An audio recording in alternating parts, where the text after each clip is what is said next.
욥은 가난한 사람들이나 고아, 과부를 구제하기에 힘썼으며 우주 만물 그 무엇을 보아도 그것을 숭배하거나 인간적인 감정 속에 유혹받지 않았다 했습니다.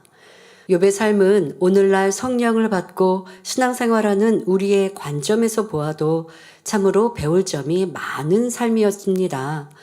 그러나 욥은 하나님의 마음을 헤아리지 못하므로 하나님의 사랑을 느끼기보다는 재앙을 두려워하는 신앙이었지요. 사랑의 하나님을 만나지 못했기 때문에 하나님을 오해하며 두려워하는 가운데 철저히 의를 지켜 나갔던 것입니다.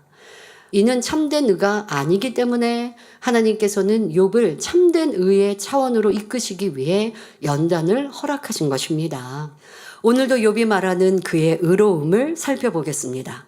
욥기 31장 29절 30절에 내가 언제 나를 미워하는 자의 멸망을 기뻐하였으며 그의 재앙 만남을 인하여 기운을 뽐내었던가. 실상은 내가 그의 죽기를 구하는 말로 저주하여 내 입으로 범죄케 아니하였느니라 말합니다. 욥은 자기를 미워하는 사람이 잘못되거나 재앙에 빠지는 것을 기뻐하지 않았고 그렇게 바라지도 않았다고 말합니다. 뿐만 아니라 그가 죽기를 바라는 마음으로 저주의 말을 한 적도 없다고 합니다. 자부심으로 가득한 이 말이 과연 맞는 말일까요? 지난 설교 내용을 잘 기억하는 성도님들은 욥의 말이 틀렸다고 생각하실 것입니다. 자, 욥은 그동안 자기를 핍박하고 손가락질하는 사람들에게 온갖 비방의 말과 무서운 저주의 말들을 했기 때문입니다. 욥은 선행과 구제가 많았지만 이는 어디까지나 자신과 걸림이 없는 사람들에게 베풀 수 있는 한계적인 선이었습니다. 만일 욥이 자기를 핍박하고 힘들게 하는 사람들까지도 이해하고 용서와 긍휼을 베풀 수 있는 마음이었더라면 지금의 연단을 받지 않았을 것입니다. 그러나 욥은 이런 영적인 차원의 의는 알지 못했습니다. 그러면 영적인 의로움이란 어떤 것입니까? 누가 오른뺨을 때리면 왼뺨도 대줄 수 있는 마음. 누가 속옷을 달라면 겉옷까지도 줄 수 있는 마음. 미운 사람이 오리를 가자고 하면 심리까지도 동행할 수 있는 마음이 하나님이 원하시는 의라는 것입니다. 하나님께서는 욥에게 이러한 의의 마음을 원하셨습니다. 그렇게 마음과 믿음이 하나님을 주님을 향해 달려가는 사람이라 한다면 이제 멈추지 말고 가장 아름다운 단계까지 바로 자기를 십자가에 못 박는 사람을 위해 아버지여 저희를 사하여 주옵소서 자기의 하는 것을 알지 못함이니이다 라고 기도하셨던 예수님, 또 자기를 돌로 쳐 죽이는 이들을 위해 주여 이 죄를 저들에게 돌리지 마옵소서 라고 기도했던 스데반 집사처럼 온전한 선의 차원을 이루기를 원하십니다. 또한 욥에게도 그러한 마음을 원하셔서 연단하고 계십니다. 욥은 성령을 받지 않았기 때문에 영적 차원의 의와 선을 깨닫기 어려웠습니다. 하지만 우리는 성령님이 마음 안에 계셔서 도와주심으로 욥과 같은 연단 없이도 깨우칠 수 있으니 얼마나 감사한지요. 깨닫는데 그치는 것이 아니라 성령의 도우심과 하나님의 은혜를 힘입어 신속히 의의 열매를 맺힐 수 있어야 하겠습니다. 이어지는 본문을 보면 욥이 얼마나 후덕하고 자비로운 사람이었는지 알 수 있습니다.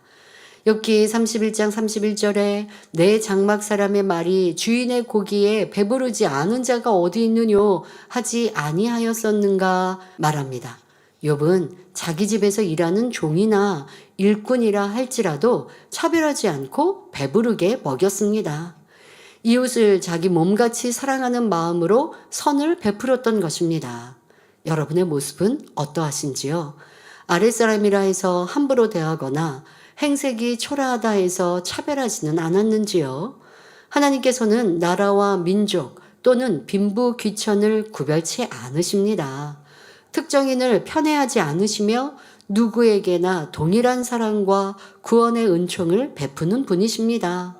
로마서 3장 22절에 예수 그리스도를 믿음으로 말미암아 모든 믿는 자에게 미치는 하나님의 의니 차별이 없느니라 말씀하셨으니 우리도 모든 사람을 동등하게 대우하며 중심으로 섬길 수 있어야 합니다.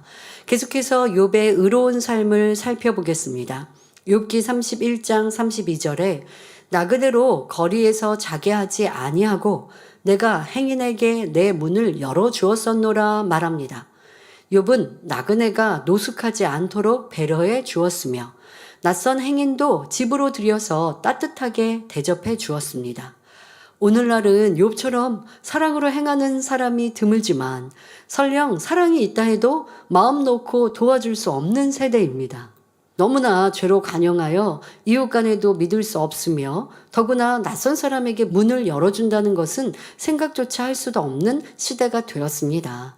하지만 이런 상황에서도 사랑과 배려의 마음이 있다면 선을 베풀 수 있는 방법은 얼마든지 있습니다. 이렇게 하나님의 자녀들은 이웃을 내 몸같이 사랑하며 상대의 슬픔을 내 슬픔으로 여기고 살펴주며 있는 곳곳에서 그리스도의 향기를 발할 수 있어야 합니다. 욥은 성령을 받지 않았음에도 이런 사랑의 마음을 가지고 선행을 이루었습니다. 이어지는 본문을 보면 욥기 31장 33절 34절에 내가 언제 큰 무리를 두려워하며 족속의 멸시를 무서워함으로 잠잠하고 문에 나가지 아니하여 타인처럼 내 죄악을 품에 숨겨 허물을 가리웠었던가 말합니다.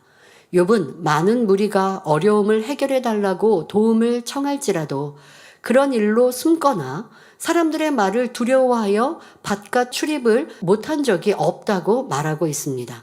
또 욥은 자신의 죄를 숨겨본 일도 없었다라고 말합니다. 욥은 그러한 행동을 무거운 죄로 여겼기 때문입니다. 자기가 옳다고 여기는 것을 행치 않으면 스스로 죄인으로 여길 만큼 아름답고 정직하며 진실한 마음을 가졌던 것입니다. 우리는 어떤 상황에서도 비겁하거나 간사한 사람이 되지 말아야 합니다. 사람들 중에는 종종 자신의 허물을 숨기거나 다른 사람의 일에 관하여 사실대로 설명하는 것을 꺼리는 경우가 있습니다. 그러나 상대를 진정 사랑한다면 자신이 손해볼 것을 두려워하지 말고 진리를 알려줄 수 있는 담대함이 있어야 합니다. 만일 상대가 질서상 윗분이라면 기도하고 선의 지혜를 받아서 도리에 어긋나지 않게 권면할 수 있어야 하지요. 진실은 통하기 때문에 진정 선으로 사랑과 섬김의 마음으로 권면한다면 윗분도 마음 상하지 않으면서 그 말에 귀를 기울이게 될 것입니다. 교회 안에서도 누가 불의를 행했을 때 그것이 불의인 줄 알면서 눈 감아주고 방관자가 된다면 그 불의가 계속되도록 사단의 역사를 허용하는 것임을 알아야 합니다. 그러므로 요한일서 5장 16절에 누구든지 형제가 사망에 이르지 아니한 죄 범하는 것을 보거든 구하라. 그러면 사망에 이르지 아니하는 범죄자들을 위하여 저에게 생명을 주시리라. 사망에 이르는 죄가 있으니 이에 대하여 나는 구하라 하지 않노라 말씀합니다. 사망에 이르는 죄를 지은 경우가 아니라면 속히 돌이켜 회개함으로 다시 일어설 수 있도록 기도하며 적극적으로 도와줄 수 있어야 하는 것입니다. 이어지는 본문을 보면 욥기 31장 35절 전반절에 누구든지 나의 변백을 들을지니라 나의 서명이 여기 있으니 전능자가 내게 대답하시기를 원하노라 말합니다. 자, 이 말은 누구든지 내 변명을 들어보아라. 내 말에는 조금도 거짓이 없으니 전능하신 하나님께서 내게 답해 주시기를 원한다. 이런 의미입니다. 욥은 계속하여 자기의 결백을 주장하고 있습니다. 사실 육적으로 보면 욥은 보통 사람이 따라가지 못할 정도의 의로움과 선을 갖고 있었기에 하나님 앞에 당당하게 자기를 내놓고 말할 수 있는 것이지요. 그런데 친구들은 욥에게 죄가 있어 하나님이 징계하는 것이라며 핍박하고 조롱하니 욥은 너무 억울했습니다. 지금까지 변명해 온 것처럼 자기는 정말 선하고 의롭게 살았는데 공의로우신 하나님께서 어찌하여 내게는 공평치 못한 저울을 적용하시는가 이렇게 따지고 있습니다.